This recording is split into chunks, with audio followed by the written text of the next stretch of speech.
Hi, my name is Larson, and I'm going to be making these videos for my students. If you don't study with me, I'd like you to do what your teacher tells you to. I don't really need a bunch of hate mail from other teachers, okay? So you should do what your other teacher tells you to do. But for my students, I would like you to, I'm doing this so that you can know the basic rudiments of cello playing and have it on video for your reference, okay? And this video will be about posture, how to sit at the cello and how to move with the cello. Basically, I don't sit the same direction as my cello. If my chair is facing directly in front of me and my cello is sitting directly in front of me, which many beginners do, it makes it much more difficult to play the cello. So if you consider that we're going to have a right angle in our arm, and I'm on the A string, which means I have to go out to here, the further I have to extend my arm out to get to the tip of the bow at a right angle to the string here, makes the less and less weight I have in my arm.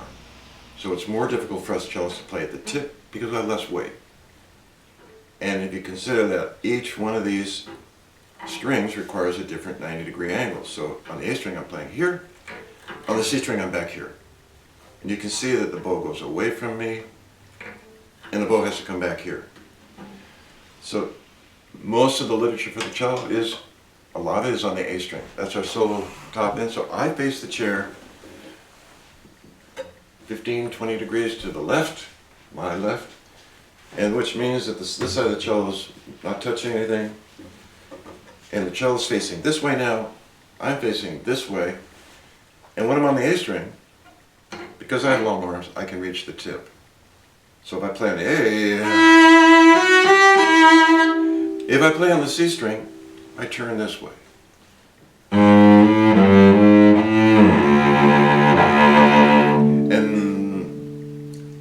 if I don't turn, my body wants to have it the wrong angle for the bow, which means it'll skate and make a bad sound. So I turn this way. From my lower back all the way up, my whole back and everything turns this way a little bit when I play on the street. If I have time. And so how you sit at the cello varies from person to person, and it varies from what you're playing on phrase, what the passages that you're trying to learn to play. So, but just for beginner, I would suggest make sure that your chair is facing that way and you are facing the same way as your chair and your cello is facing this direction.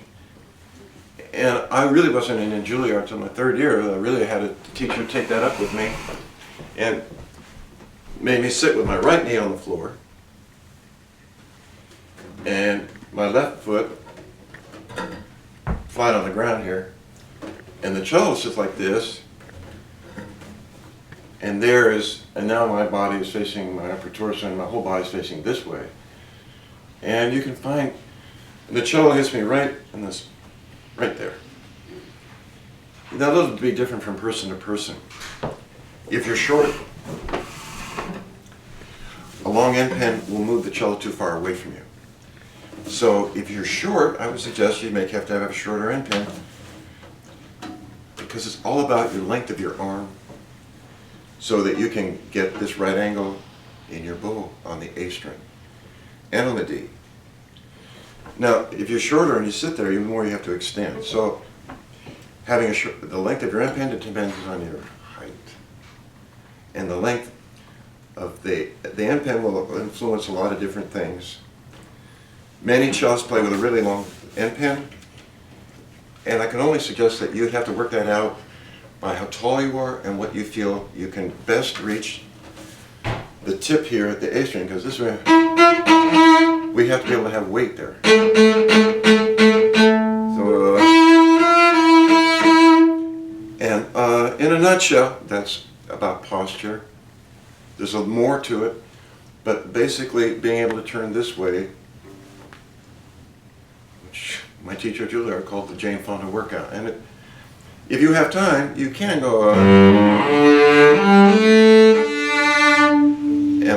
but if you don't have time, time, sometimes we just have to move and do it anyway. But it helps keep, posture has a lot to do with keeping a right angle to each string. And because the bridge is round at the top, that 90 degrees to the bow is different for each string. One of my colleagues from Juilliard, a really great cellist, said that it's like driving a tractor. First gear, second, third, fourth, 3, 2, 1.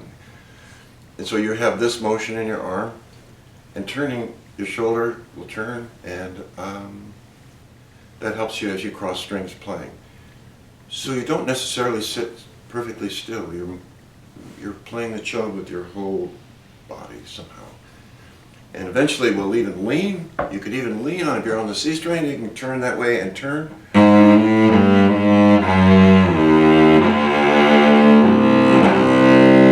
That helps get more weight on the bow.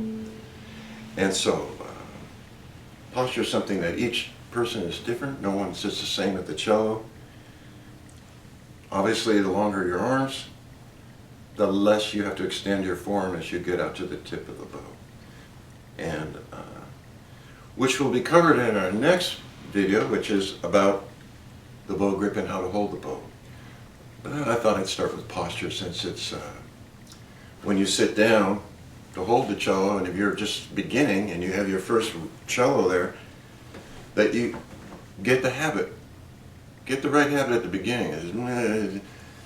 And I still have students who still sit straight, even though each lesson I have to turn them around just to kind of get them into it. So when every time you sit down to practice, feel your posture and sit up straight and actually lean forward a little bit. You can, if you lean backward, if you slouch, you don't have as much weight on the bow. And if you sit up straight and lean forward, you can get, if I sit back and go and slouch, I'd only get half the sound. So yes, if you're taller, you have an advantage. If you have long arms, you have an advantage. But you can make just a really big tone if you're short. If you don't slouch, move the cello away from you a little bit maybe, and lean over the cello. And enjoy your practice time. It's fun, okay?